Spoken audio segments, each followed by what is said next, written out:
Boa noite a todos. Nós estamos começando a nossa transmissão ao vivo aqui pelo Facebook nesta quarta-feira e gostaria muito que você pudesse continuar me acompanhando a partir de sábado. Nós estaremos transmitindo, fazendo uma transmissão ao vivo a partir da Igreja Central de Osasco.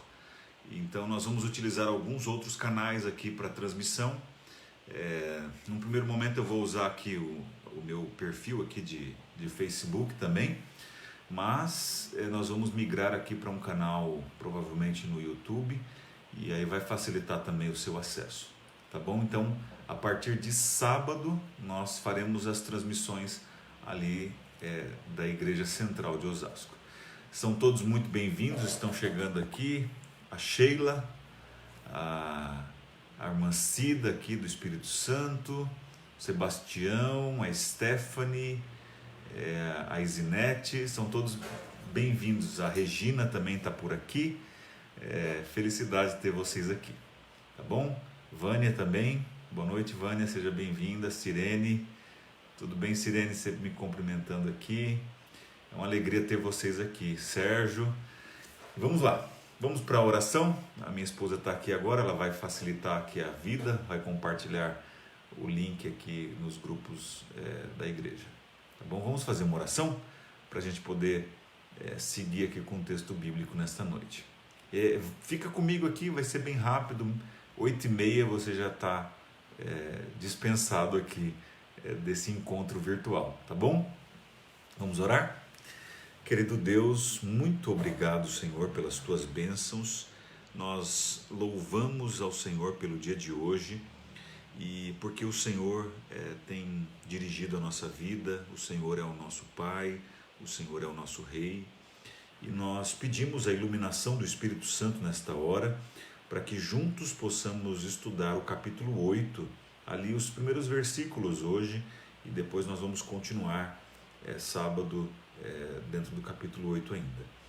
Ilumina a minha mente, dá-me facilidade para expor aqui o conteúdo e que seja muito mais do que um desenvolvimento acadêmico, intelectual, que seja um momento de devoção mesmo, que seja o culto de um crente, de alguém que crê na tua palavra, de alguém que procura viver pelo assim diz o Senhor. Esteja com os meus amigos que estão aqui virtualmente me acompanhando e que o Senhor dê facilidade a eles também. Eu oro em nome de Jesus Cristo. Amém, Senhor.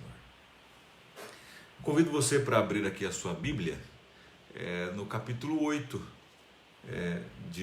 do quarto Evangelho, o Evangelho segundo João. Então, por gentileza, abra a sua Bíblia. Quem encontrou aí, digite encontrei, achei, amém, o que você quiser. O importante é que você encontre. Eu estou vendo que tem algumas pessoas aqui pedindo oração. A Celinha está pedindo oração pela mamãe dela.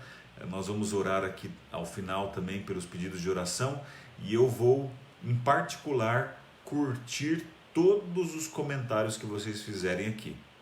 Quarta-feira eu reservo para isso, tá bom? Vou curtir todos os comentários para que você entenda que eu não somente vi os comentários, mas ao curtir eu estarei orando por vocês, tá bom? Estarei mencionando nome por nome aqui e os pedidos apresentados, né? Lembrando que a gente está na internet, a internet aqui a gente não tem o controle para onde isso vai, então você certamente saberá lidar com essa ferramenta e vai colocar ali um pedido que não vai expor a sua vida, né?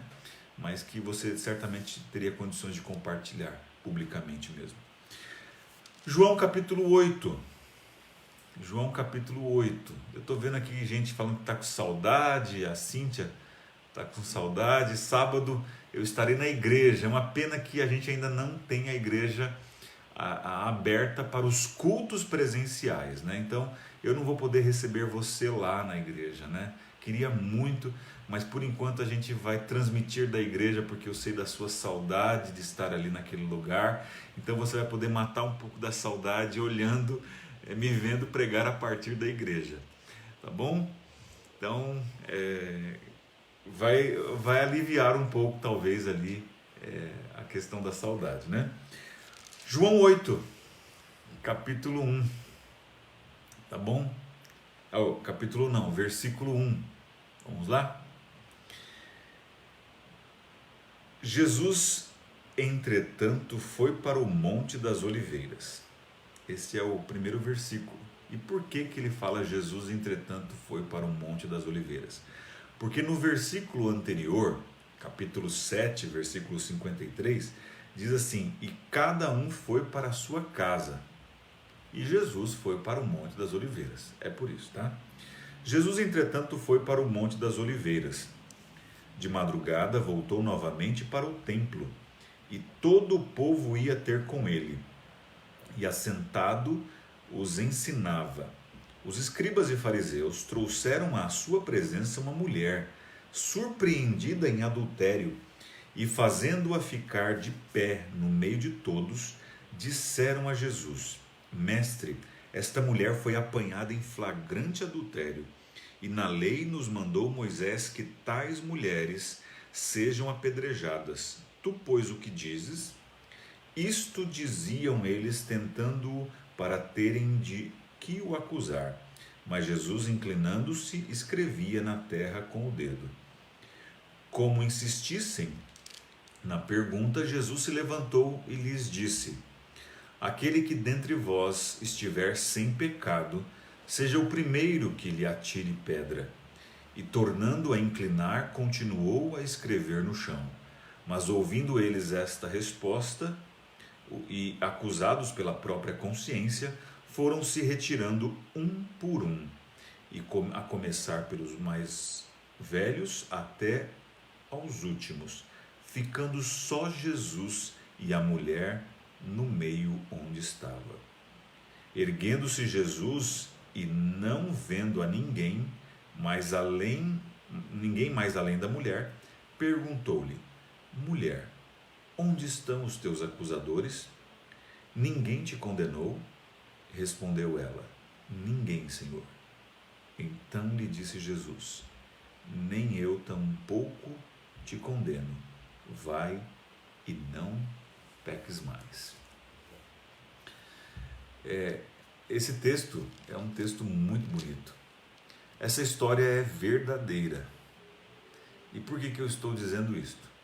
Porque se você for um leitor atento, e se você tem uma Bíblia na versão Almeida Revista e Atualizada, provavelmente você percebeu que esta história está entre colchetes. Tá? Essa história está entre colchetes. O verso 53 do capítulo 7 começa assim: e cada um foi para a sua casa. O início do verso tem um colchetes ali que inicia. E quando a história termina, lá no versículo 11, o colchetes fecha a história. O que significa isso? Eu estou falando essas coisas justamente porque eu já expliquei em outro momento, quando eu falava exatamente sobre o capítulo 5, a história do paralítico, da cura do paralítico, lá no versículo 4, todo o versículo 4 está também entre colchetes. E ali é um versículo assim extremamente absurdo, né? Não porque ele fala que as águas eram agitadas, mas porque ele fala que um anjo descia e agitava a água. E eu expliquei, na ocasião em que eu preguei o capítulo 5, que esse recurso que a Bíblia Almeida Revista e Atualizada tem é um recurso técnico da Bíblia. Os editores colocaram isso lá para dizer que aquela passagem não está nos mais antigos e mais confiáveis manuscritos gregos do Novo Testamento. É isso, né? Essa é a explicação. E aí, como lá no capítulo 5 eu disse que aquela história,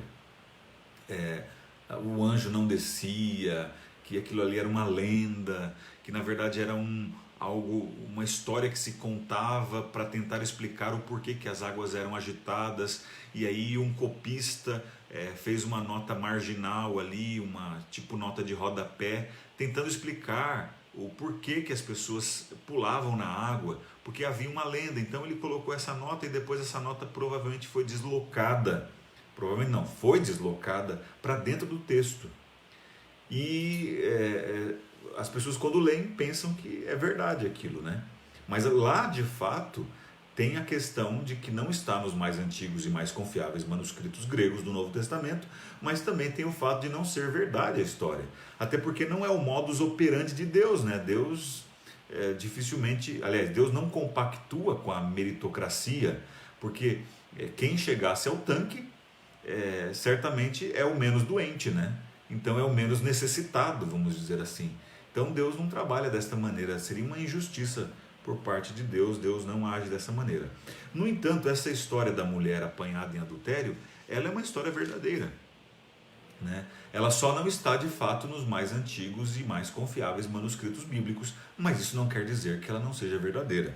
É uma história plenamente confiável de que ela tenha acontecido, e ela aconteceu de fato, e a gente vai se deter aqui no texto. Eu só dei uma pequena pincelada aqui a respeito de crítica textual e não era nem minha intenção falar isso, mas provavelmente você ia me questionar e perguntar, porque eu já tinha dado essa explicação anteriormente. Então essa é a explicação. Está entre colchetes porque é um recurso técnico da Bíblia Almeida, revista e atualizada, e quer dizer que não está nos mais antigos e mais confiáveis manuscritos gregos do Novo Testamento. Ok? É isso. E o texto diz que Jesus foi para o Monte das Oliveiras, porque os seus acusadores ali, na verdade os fariseus e os sacerdotes, principais sacerdotes, estavam ali numa discussão com Jesus, e Nicodemos saiu em defesa de Cristo aqui, e depois eles perceberam que eles não poderiam acusar Jesus sem antes ter ouvi-lo primeiro, né? Sem Jesus ser ouvido. Então eles saíram, cada um foi para sua casa, e Jesus foi para o Monte das Oliveiras. E na madrugada do dia seguinte, Jesus voltou para o templo. Lembre-se que nós estamos aqui na festa dos tabernáculos, né? Então Jesus está durante a festa aqui, ele está o tempo todo nessa festa, o tempo todo não, ele chegou na metade da festa, né? Mas ele está aqui na festa dos tabernáculos, e ele voltou na madrugada para o templo. E aqui Jesus ele está ensinando, é madrugada, mas o povo já está na festa, lembra que é uma festa, e o povo está acordado, e Jesus está ensinando para eles, quando de repente um grupo de escribas e fariseus se aproxima de Jesus com uma mulher. Veja, quem eram os escribas e fariseus? Eram pessoas extremamente preocupadas com a lei. Todo escriba era um fariseu, mas nem todo fariseu era um escriba. O escriba era um corte mais fino dentro do farisaísmo. Era um grupo de estudiosos que se detia, gastava tempo mesmo estudando a lei, a Torá. E eles se aproximaram de Jesus trazendo uma mulher, e a Bíblia diz que essa mulher foi surpreendida em adultério, e fazendo-a ficar em pé no meio de todos. A mulher ficou de pé e disseram a Jesus: Mestre, esta mulher foi apanhada em flagrante adultério, e na lei nos mandou Moisés que tais mulheres sejam apedrejadas. Tu, pois, o que dizes? Olha que pergunta que eles fazem para Jesus. Isso daqui é uma emboscada. Isso aqui foi uma emboscada. Porque se Jesus não condenasse esta mulher, ou se Jesus não desmentisse aquilo que estava na lei, Jesus seria considerado transgressor da lei de Moisés. Porque de fato a lei dizia, mas eu já vou explicar o que a lei dizia, né? A lei de fato falava sobre apedrejamento, existe essa lei, ela fala sobre apedrejamento, mulheres apanhadas em adultério, mas a gente vai entender um pouco melhor essa lei. E se Jesus desconsiderasse a lei, Jesus seria acusado de transgressor da lei. Se Jesus dissesse, olha, apedrejem a esta mulher. Se Jesus desse o aval dele diante do que eles haviam dito, Jesus seria considerado um transgressor da lei romana agora, porque ele estaria assumindo prerrogativas que não lhe pertenciam, porque em Israel, ou dentro do Império Romano, quem julgava casos, quem condenava, e principalmente casos de pena capital, pena de morte, era o Império Romano. Então Jesus arrumaria confusão com Roma se ele dissessem apedrejem-na. Mas se ele dissessem não a apedrejem, Jesus arrumaria confusão com os fariseus e os escribas e com os judeus e provavelmente com toda a nação, porque ele seria acusado de transgressor da lei. Veja que Jesus estava numa emboscada aqui. Uma emboscada, um beco sem saída, aparentemente sem saída. Por quê? A lei existia? Sim, a lei existia. Mas eu vou explicar para você a questão da lei. A lei dizia que mulheres casadas, se fossem apanhadas em adultério, deveriam ser apedrejadas. E mais, a lei não diz apenas a respeito da mulher. A lei diz que ambos deveriam ser apedrejados, o homem e a mulher que fossem apanhados em adultério. Aqui, este grupo de fariseus e escribas traz apenas a mulher. Onde está o homem? Aonde está o homem? Veja que a preocupação deles não residia no fato de que a mulher era uma transgressora da lei. Eles estavam preocupados em apanhar Jesus numa emboscada. Eles estavam tentando realmente colocar Jesus numa espécie de beco sem saída aqui. Mas eles não se preocuparam com todos os detalhes. E Jesus, percebendo que, e ele que lê corações, né? Lê mentes, ele percebeu que aquilo que eles estavam fazendo não era sincero, não era de coração, mas era com a intenção de apanhá-lo num problema. O alvo era Jesus, aquela mulher que estava sendo usada. E os homens que estavam ali tinham realmente induzido aquela mulher àquele pecado para apanhá-la.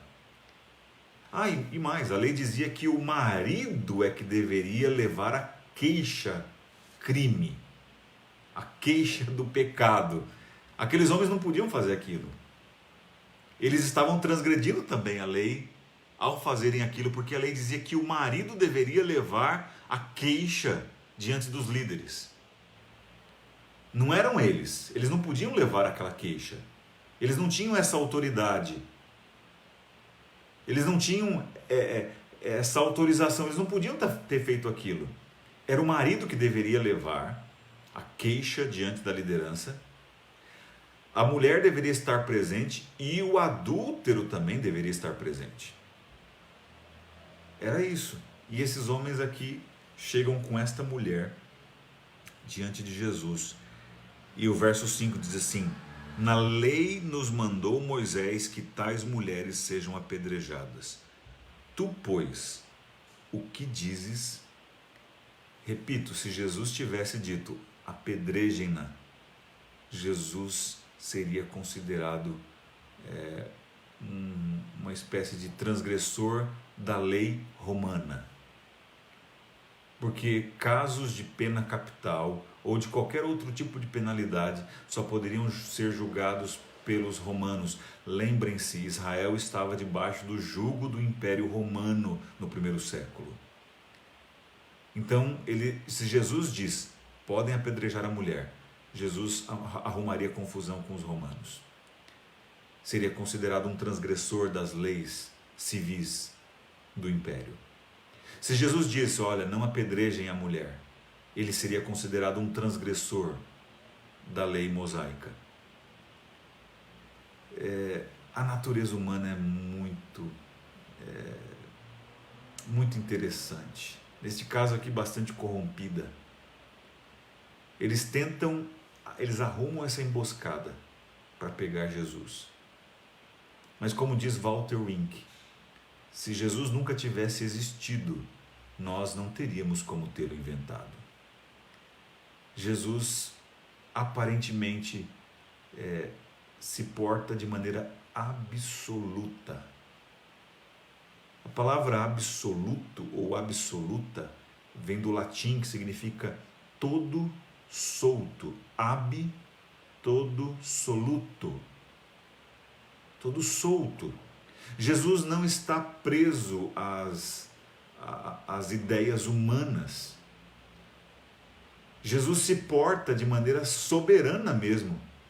Jesus conhecia muito bem a lei de Moisés. Jesus conhecia muito bem também as leis romanas. Jesus conhecia muito bem os corações humanos. E Jesus não cai na armadilha deles. Olha só o que o texto diz, verso 6. Diz assim: isto diziam eles tentando para terem de que o acusar. Mas Jesus, inclinando-se, escrevia na terra com o dedo. Jesus escrevia na terra com o dedo. Ellen White, no livro O Desejado de Todas as Nações, esse livro aqui, ela escreve assim: impacientes ante sua demora e aparente indiferença, os acusadores aproximaram-se, insistindo em lhe atrair a atenção sobre o assunto. Ao seguirem, porém, com a vista, o olhar de Jesus, fixaram-na na areia aos seus pés, e transmudou-se-lhes o semblante. Ali, traçados perante eles, achavam-se os criminosos segredos de sua própria vida. Ali, traçados perante eles, achavam-se os criminosos segredos de sua própria vida. Jesus escreve os pecados daqueles homens. E eles insistem com Jesus. Mas quando eles olham para os pecados, e o verso 7 fala assim: como insistissem na pergunta, Jesus se levantou e lhes disse: aquele que dentre vós estiver sem pecado, seja o primeiro que lhe atire a pedra. E tornando a inclinar-se, continuou a escrever no chão. Mas ouvindo eles esta resposta, e acusados pela própria consciência, foram se retirando um por um, a começar pelos mais velhos, até aos últimos, ficando só Jesus e a mulher no meio onde estava. A consciência daqueles homens fora acusada quando Jesus escreveu ali os criminosos segredos da vida deles. Os pecados, Jesus começou a escrever um por um dos que estavam ali. Pergunto para você, alguém teria direito de atirar alguma pedra naquela mulher? Alguém teria... A pergunta, presta atenção na pergunta que eu estou fazendo. Alguém ali naquele lugar, perto ali do templo, nas imediações do templo ali, provavelmente no pátio, alguém ali teria direito de atirar uma pedra naquela mulher? Sabe qual que é a resposta? Sim. Alguém ali teria direito de atirar a pedra naquela mulher. E o único que teria o direito de atirar a pedra naquela mulher seria Jesus. Porque nele não há pecado. Ele não tem pecado nele, nem sobre ele. Ele não tinha pecado ali naquele momento. Nenhum. Ele carregou os nossos pecados sobre ele, na cruz do Calvário. Mas ele não tinha pecado nele. A natureza dele não era pecaminosa. Jesus era o único que poderia atirar a pedra naquela mulher.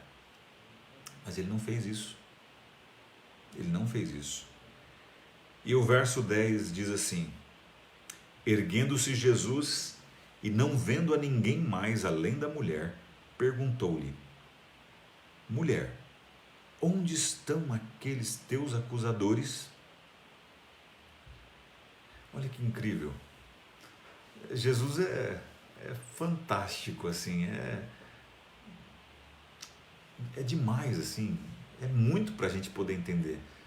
Jesus pega uma situação que está realmente assim, a situação está pegando fogo, está fervendo, está todo mundo com os ânimos à flor da pele, e Jesus consegue, como que se fosse uma espécie de uma mágica, assim, ele resolve o problema rapidamente. Ele não fala uma palavra, ele se agacha e começa a escrever.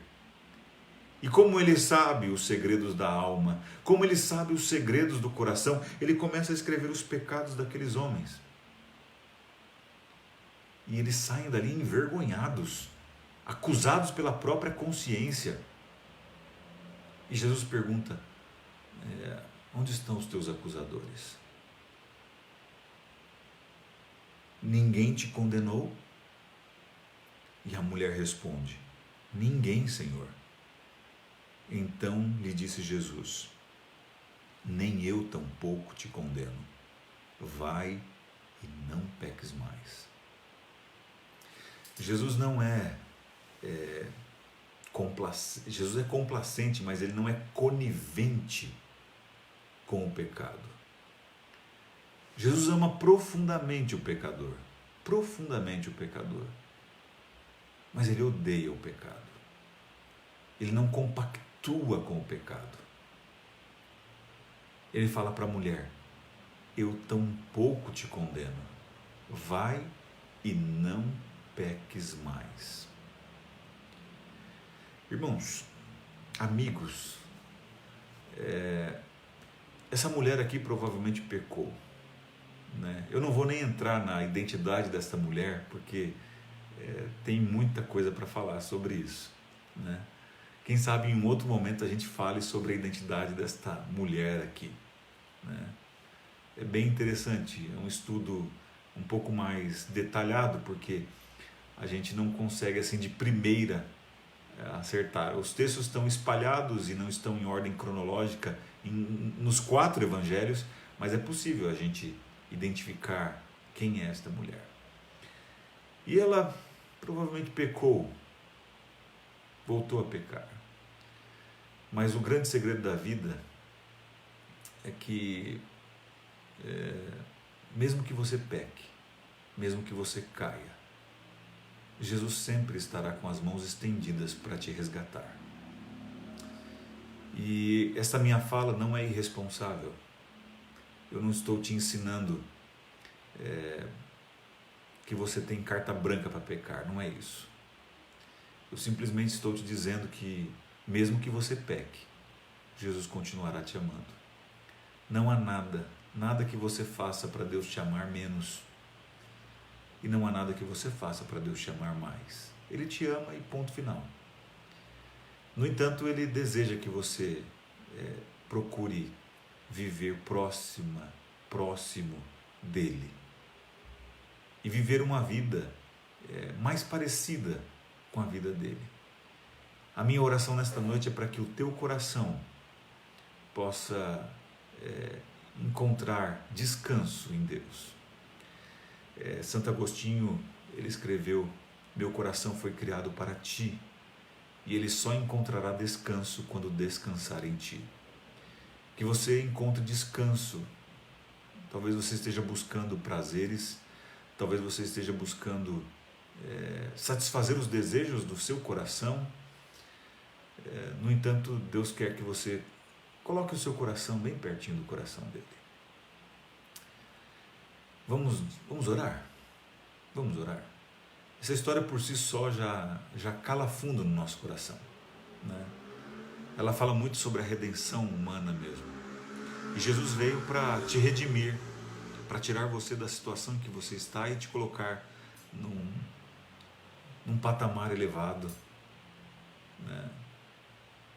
Que Deus abençoe você. São 8h30 e nós vamos fazer uma breve oração.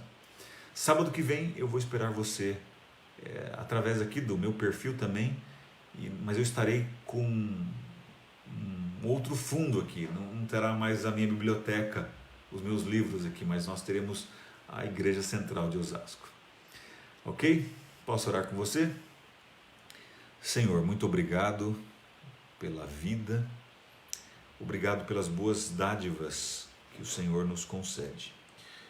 O Senhor é o nosso Pai, o Senhor é o nosso Rei, e nós louvamos ao Senhor por isto.